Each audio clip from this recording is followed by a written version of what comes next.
would stop breathing if you told me to. Now you're busy loving someone else. Hello everyone and welcome back to the channel, Say What's Real TV. We are back with the review for Tyler Perry's Divorced Sisters. This is season 1, episode 6, Heavier Than Words.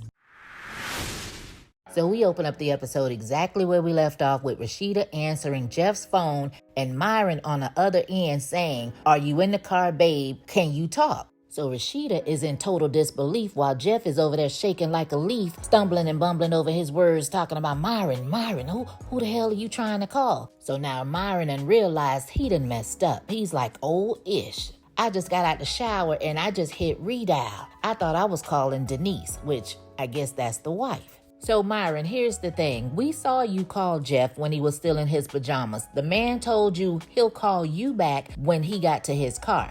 But I guess he was taking too long, so you had to call him back. So of course, if you hit redial, it's going to give you Jeff again. But you claim you were trying to call Denise. Now, it's 7 o'clock in the morning. If this is your wife, why do you need to ask her, is she in the car? Can she talk? Why wouldn't she be able to talk? But anyway, so Jeff made it his business to tell Myron that Rashida was standing there looking at him sideways and that she can hear everything that's being said. Code word for shut your mouth and don't say nothing else before you get us cased up. And she looked at him like, really? And to avoid the two of them continuing to play in her face, she stormed in the house. So instead of Jeff going behind his wife to make sure everything was copacetic and to make sure that she was clear he was not messing with this man, he doesn't do that. He really didn't give a damn. It was back to normal. He goes to get in his car, but he calls Myron back first. So Myron, he gets on the phone and apologizes for like the millionth time, still claiming he thought it was Denise. So Jeff tells him that he believes him,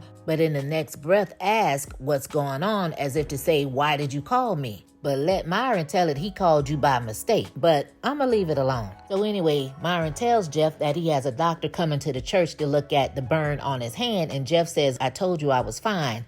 Myron is going on and on. "Well, you didn't look fine and I'm here to take care of you." And Jeff is telling him, "What is wrong with you? You don't listen." And I'm like, he's a weirdo. He's obsessed. That's what's wrong with Myron. So Jeff had to let him know, "You're not going to meet me here, there, and everywhere. I will see you when I get to the church." And they finally hang up. So Jeff, he gets in the car and starts praying for his marriage, praying for Rashida, praying to ease her mind, saying how he really would do anything to make this marriage work. So he then gets a phone call from Tiffany, who is calling his phone because she can't reach Rashida when she calls her. So she's trying to see what's going on. So they start talking about what happened the night before with Naomi and Franklin and that whole situation. And Tiffany wanted to know, why was Rashida not answering her phone? Jeff tells her because he messed up. Tiffany automatically assumed he meant because he got caught cheating. He was like, "No, that's not what I was going to say." The way Tiffany and Jeff dragged this scene out, I swear the conversation lasted for at least 2 hours. But he tells her they got into it, things got heated,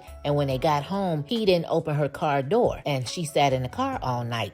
Tiffany sounded the alarm and let him know that's a trigger for Rashida, and he's done. It's over. So Jeff is like, "Whoa, what?" So Tiffany tells him, "Look, I've known her longer than the two of you have been married, and there's 2 things you can't do to her, and that's hang up in her face and not open her door." Jeff says he knew that, he just didn't know why it was such a big deal to her. But my thing is, it doesn't matter the reason. You took it upon yourself to do it anyway because you didn't give a damn. But anyway, now you got talking behind Tiffany telling Jeff he needs to go in the house and talk to Rashida because this is serious. It goes real deep about this whole door thing. He's talking about going to the hospital to see burnt up back Lindsay, and she low-key tells him, "Well, if that's more important to you, then so be it. It is what it is." So he starts begging her to tell him why this is such a trigger, and they go back and forth. And I see why Geneva never told Tiffany anything about Javon, because we already knew from the door she talked too much when she pinky sweared her, "Don't say anything about the pretty lady." And she ran right to that salon and told Bridget about the pretty lady and added some mess to it at that.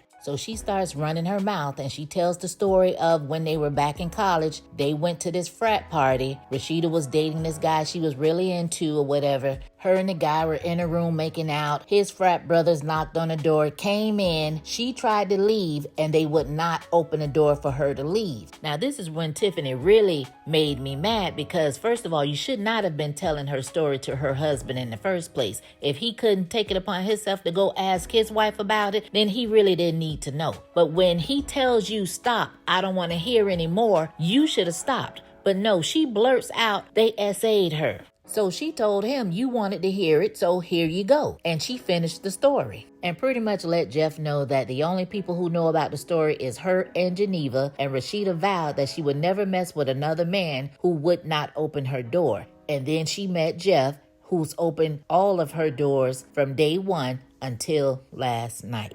So Jeff, he seems very sympathetic to this information, saying he had no idea. And she lets him know once again, you need to go back in the house. Otherwise, this is going to be over. And he thanks her, and he finally goes in there to be with Rashida. So he gets in the house, he finds her. Of course, she's in her feelings still. He apologizes to her. He lets her know he does love her. So he goes on to try to explain that he's been extremely stressed out doing 3 different services trying to get this new building because he wants it so bad. He pretty much tells her that he's insecure and he is struggling in her shadows. Basically, he's jealous of her. He talks about her book deal being bigger than his, how people gravitate towards her, how they love her, and how he has to work extra hard to get people to like him. Basically kissing their ass. He mentions to her that he's trying, and I want to know what exactly are his plans to become a better husband, because even if you get a new building today or tomorrow, it's not going to change the fact that Rashida is that girl. She is who she is, and you're going to continue to have that resentment towards her. So Jeff, he starts asking her, is she gonna leave? And she wants to know why the sudden change of heart. Why are you deciding to be vulnerable now? He says, because I can't lose you. She's looking at him and she flat out asks him, are you having an affair with Myron? Because forget all that other stuff you talking about. So he tells her H to the nah, and she says, well, are you attracted to him? He says, no. Well, would you tell me if you were? So he tells her on the life of their children, he's not attracted to Myron or any other man. So her next question should have been, well, is Myron attracted to you? Because we know he does the whole half-truth thing so he doesn't have to tell a lie. So all of a sudden he gets a battery in his back saying that there are some women that he finds attractive in the church, and Rashida wants to know some names. So he tells her Carla, Trina, and Benita, and Rashida gave a little when it came to Benita, and he was like, well, you don't see me doing anything with these women because I only have eyes for you. Now that sounds like a bunch of BS, and just because she doesn't see it doesn't mean it's not going on, slick. So Rashida tells him he should go to work. He needs to go and give her her space. His main concern was knowing that she was going to be there when he got back. She tells him yes. He apologized again for not opening the door. He was sorry, it'll never happen again, and that he loved her. She told him she loved him back, and he left. So Geneva, she calls Rashida to check in on her to see how she's doing. She notices that she doesn't sound good, but of course Rashida is not going to let in that anything is going on with her. And in the midst of all of that, Rashida finds out that Geneva is stalking the pretty lady and following her to her yoga studio. So she's telling her, girl, do you still have that dress on from last night? Go home, bathe your behind, and I need you to meet me up to the church. So they start talking about Tiffany and Javon and noticing what's going on between the two of them. And Rashida's wondering if she's really going to try to pursue him because it's going to be one big mess. Geneva seems to think that Javon is not that into Tiffany, and Rashida told her it didn't look that way to her, and she said, well, he's only doing that to make me jealous. And Rashida had to remind her, well, you shouldn't be jealous because you have a whole husband. And the only reason she's trying to find something on William is to make the situation with Javon make her feel better. So they bring up Naomi, who we don't see this episode, and they mention going to her house later on after work. And Rashida, being the mother hen that she is, has to tell Geneva again, take your behind home. So after Rashida hangs up with Geneva, she's sitting there crying when Jeff comes back into the bedroom, and she says to him, I thought you left. He says he decided to wait for her so they can start back riding together again. So Rashida quickly let it be known she wasn't going to that hospital. He said, that's fine, I'll drop you off to the church first. She basically told him, look, I can't do this right now. So he started with the baby, please. I know I don't tell you this enough, but you looked amazing last night. So Rashida looked at him like, what did you say to me? You don't even talk like that. Like, what did you do? What did you do, Jefferson? What is going on? So he keeps apologizing over and over, and that he knows that he messed up big time. He asks her, is there anything wrong with him trying to make things right? He knows that he did not open that door for her. So she looks at him like, who have you been talking to? So she's telling him, don't lie to me, I deserve the truth. He says, I haven't talked to anybody yesterday, doing that whole half-truth thing. And she called him out on it and said, who did you talk to today? So Rashida did her whole process of elimination and figured out that it was Tiffany. So he admits to knowing about the frat party, and Rashida says she wished Tiffany had not done that. And he wants to help, he wants to understand what she's going through, but she doesn't want him to look at her as a victim and feel sorry for her. So Jeff, he gets on one knee and he tells Rashida, I was in the car praying for us when Tiffany calls, and she never calls. She was looking for you, and I took that as a sign from God answering my prayers. He tells her that learning about the frat party broke his heart, but it also showed him how much of an asshole he was for leaving her in the car. Quiet as it's kept, you've been an asshole about everything. It wasn't just the door, but hey, I digress. Now, he promised her with every breath in his body, he's gonna open every door for her, even the closed ones in his heart. I said, okay, Jeff, that was cute and stuff, but I still don't trust you as far as I can throw you. But hey, that's Rashida's man, and she loves his dirty draws, and he lets her know it's just me and you. Like they don't have two bad behind kids running around, but it's all good. He hugs her real tight and tells her, I got you, babe. So we go over there to the church. Bridget gets in there, and Calvin is waiting on her, talking about, I see you running a little late. Like, how do you know what time she's supposed to be there, Calvin? So she's asking him if he's okay, telling him that she's sorry for what happened, and he tells her that she can show him how sorry she is, and she looked at him up and down like, how? Like, don't try me. So since Calvin couldn't use his hands, he's going to get his lick back by putting Vaughn in jail, and already sent the police over to Bridget's house looking for him. So since he wasn't there, he needs Bridget to tell him where Vaughn is. Bridget is telling him, I put him out. He probably went to his mama's house. I don't know where she lives. She deflects because she doesn't want to have Vaughn arrested. So then he comes out his mouth with, what were you doing with him? You know you deserve better. Like, Calvin, please, either shoot your shot or be quiet. So as he's mentioning somebody going to jail, here comes Rashida and Jeff hand in hand, skinning and grinning from ear to ear. And just as Calvin is trying to ask Jeff, can he have a word with him, here comes Myron like the Jack in the Box, just popping up out of nowhere talking about, I told him you were busy. Like, Myron, please go somewhere and sit down, please. So Bridget and Rashida gets inside of her office, and she wants to know who's going to jail. So she tells her about the fight that Vaughn and Calvin had and that she put Vaughn out. Rashida looked at her like, girl, are you sure? She's heard all of this before, but Bridget says that she's for real this time. But Rashida does ask her, how does that make her feel? And she said it made her feel sad, knowing that Vaughn could possibly be arrested. So Rashida tells her that whatever happens to him is not her fault, but she does mention she didn't know that he was violent, and Bridget says she had no clue of that either. So after they talk about Vaughn, Bridget is trying to get up in Rashida's business, trying to pry her out of information because Rashida is over there glowing, she's smiling, she seems happy, apparently done got her back blown in. So Bridget basically tells Rashida that she's happy that her and Jeff are in this space because it gives her hope for herself. But that still wasn't going to stop Bridget from being nosy and wondering what's tea. She asked her what changed, like what happened overnight. And Rashida shut that all the way down like, I'm not getting ready to get into that here. And pretty much just let her know that they had work to do. So we go over there to Geneva's and we see she has finally taken a bath and gotten out of that green dress. So her phone starts ringing and she hits the ignore button, but little does she know Tiffany is in her driveway and she sees her and says, oh, so that's what you do to me. So apparently Tiffany has been already calling her and she says, well, now I know you've been ignoring my phone calls. So Geneva tells her that she's sorry, she's running late, and Tiffany is giving her the side eye like, whatever. Like it's really starting to click in her mind that this lady is acting funny towards her. So Geneva asks her, like, what are you doing here anyway? So Tiffany tells her that someone requested her by name to show them the house that's next door to Geneva's. So Geneva gives this little fake, that's great, and Tiffany tells her, well, it depends on who you ask. So Tiffany starts looking at her, and I think at this moment she really knows that this lady is really tripping on her, so she tells her she doesn't like this whole cloak and dagger thing, like what's really going on. And Geneva says, once again, I don't know what to tell you. She throws a little bait out there, and she doesn't take her eyes off of Geneva because she wants to catch her reaction. So she tells her,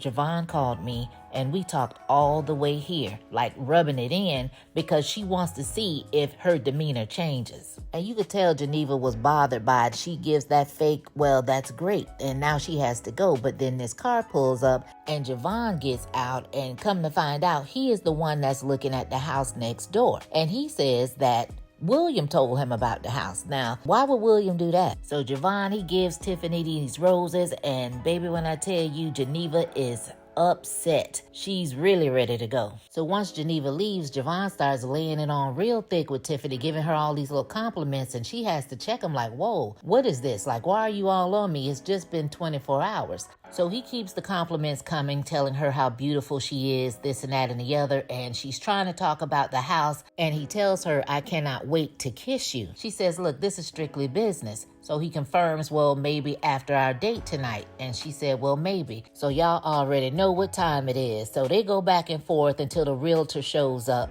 And this whole house next door thing is really just giving a big setup. Now in the next scene, we see Geneva's crazy behind and went and put her Nancy Drew hat on and went back to the yoga studio outside, staking out the joint, smoking a cigarette like, girl. So she goes inside and she's like, oh, wow, aren't you a pretty lady?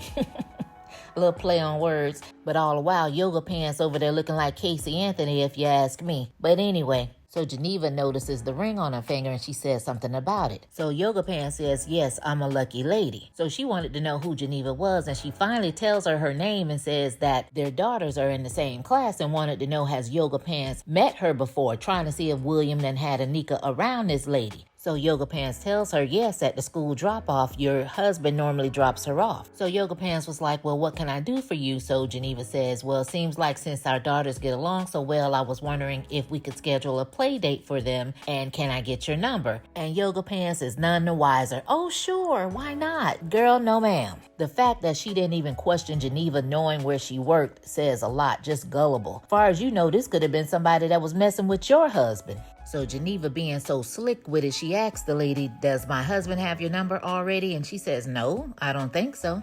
So they actually exchange phones to put their numbers in the other person's phone, which would have never happened in real life. No, you tell me your number and I will gladly put it in my phone myself, and then I'll dial you, and then you can save it that way. People will run off with your phone, so you can't just hand your phone to people. That is crazy. So after they give each other their numbers, Geneva, she's leaving, and she tells her she has a nice place, and I'm looking around looking for the little flower William gave Yoga Pants that morning, but I didn't see it. So go gadget Geneva, she leaves her phone on the counter with it recording so she can hear anything that's being said, and she goes back to her car and starts back puffing on this cigarette. And I'm like, girl, this is not classy base. It's not a good look for you. So within minutes, she goes back into the yoga studio. We hear Tyler all in the background talking about action. I'm like, Tyler, don't do Divorce Sisters like that. She goes back in there and says that she forgot her phone, and she finds it on the counter talking about, ooh, how did I do that? Too much on the brain. And then she leaves. So Geneva gets back in her truck and she listened to what was recorded, and Yoga Pants called somebody, which I feel like is her husband, and said she just had the strangest visit, but she didn't want to talk about it right there. She'll talk about it when she gets home, and told the person that she loves them too. So Geneva, she heads straight to the church to see Rashida, and when she gets there, Bridget already told her that Rashida had been hunching last night. Like, girl, she talks so much. So she thinks she getting ready to get some more tea, but Rashida kicks her out the office, saying that her and Geneva have business to discuss. So Rashida asks her, like, well, what's going on with you? And Geneva tells her after going to the yoga studio, William is definitely messing with Yoga Pants. And I'm like, Geneva, where did you get it from? Because I didn't see anything that confirmed those two were messing around. Even her recording on the phone did not suggest she called William. So Rashida tells her again, you want it to be something so bad. And she says the way her gut is set up, she can feel it. She knows that something is going on. And Rashida said, well, what are you going to do about it if it's true? Geneva says she's going to catch him and then confront him, and Rashida wants to know, and then what? Because you always seem to have an end game. Like, do you really want to be with Javon that bad? And she lies and says no, and Rashida says, girl, this me you talking to, like I know you. So she tells Rashida that she is bored out of her mind with William and he is so predictable. And Rashida says, well, if he's that predictable, he's probably not cheating. But my thing is, Geneva, what were you doing the last 6 years before Javon showed up? Were you messing with other people? So she tells her that Javon was looking at the house next door to hers with Tiffany and admits that she's turned on with him playing all these games. A very dangerous game nonetheless. So Rashida asks her, well, what are you going to do about it? And she tries to recruit Rashida up into this foolishness, talking about what are we going to do? And Rashida stopped her in her tracks like, girl, now you're speaking French. Like, no, this is not about me. It's about you. So she tries to guilt trip her like Tiffany is our friend. Like there is something really wrong with Geneva. All you have to do is sit Tiffany down and have a conversation about your relationship with Javon. Now, again, like I said before, you don't have to go into full-blown details, but you can tell her something that can make her pause a little bit and back up off of him. But the way you're going about things, catching an attitude with her when you're not fully disclosing what's really going on and you know you still got feelings for this man, why not tell your friend what time it is? So Geneva tells Rashida that Tiffany cannot be with Javon because she knows him. He's giving her roses and stuff the same way he used to do her. And if the two of them start hunching, it's a wrap. That's the same thing I said last week. It's going to be over. So Geneva is over here admitting that Javon is the biggest thing she's ever had in her entire life. So we know what that says about William. But hey, one man's trash is another one's treasure. Somebody would appreciate whatever William is putting down, okay? But Javon is over there packing, and she enjoys the way he makes her feel. And she can't get it out of her mind. So Geneva tries to say that Javon is a good man, and Rashida has to check her like, how is he a good man when he's over there playing games with your friend trying to make you jealous? Like, make it make sense. So Rashida is tired of talking about Geneva and Javon drama. She wants to get back to the business that pays her, which is her book. But Geneva doesn't seem to want to let the conversation go. And Rashida tells her, look, I don't know what to tell you. You have a beautiful husband that loves you, and you're looking for something to make you leave the best thing that has ever happened to you in your life. Like, I need for you to stop it. And at the end of the day, Geneva is going to do what she wants to do because a hard head will make a soft ass. So we go to Bridget's office and she gets a text from Vaughn stating he is going to unalive himself. So she gets hysterical. She's trying to call him. The phone is ringing busy. Rashida and Geneva come in there asking her about some contracts or whatever, and she's clearly distraught and she can't talk. And Rashida's like, well, what's wrong? She shows her the text and she was like, do you think he'll really do this? Like, come on, let's go talk to Jeff. So when they get over there to Jeff's office, Rashida has to damn near knock Myron down because he act like he don't want to let them in. So they tell Jeff what's going on and they get Vaughn on the line and she's like, baby, no, what's going on? And he said, oh, so you want me in jail. So he starts talking about how nobody wants him, nobody loves him, not her, his mom, his dad. He's telling her, oh, you put me out. You said you'll always be there for me. My mama wouldn't even care if I was gone. Now, I didn't see not one tear coming out of Vaughn's eyes, but I mean, hey. So Jeff, he gets the phone and he tries to talk him down off the ledge and he lets him know that they have places they can put him in, but he's so entitled, he didn't want that. Someone's trying to offer you something and you're saying no, but you claim nobody cares and they're showing you that they are willing to help you. So he really didn't want to hear what Jeff had to say because he figures like you have money, you have cars, you have a house, you have a wife that loves you. Like, I don't really want to hear that ish. So Jeff had to tell him, you're looking at the person that I am now. But back then, I didn't have anything. I was in foster care. I aged out. I didn't have anybody. So I understand. So he was done with talking to Jeff and said, put Bridget back on the phone. And he says, look, I really loved you. I really tried. And she's like, do you still love me? She's crying and hysterical. And she's begging him. And he's saying, bye, Bridget. And we hear the pow pow and the screen fades to black. And that's where the episode ends. And you get the suicide prevention number come up on the screen. Ooh, child. There was some heavy subject matter in this episode. I'm not real sure if Vaughn succeeded in what he was attempting to do or not. We'll find out on the next episode, but I just know that if he has, Bridget is going to be dealing with a lot of guilt and we'll need quite a bit of counseling behind that. So drop down in the comments. Let me know what you guys thought about this particular episode. As always, you guys, thanks for watching. Thanks for listening, and I'll catch you on the next one. Peace.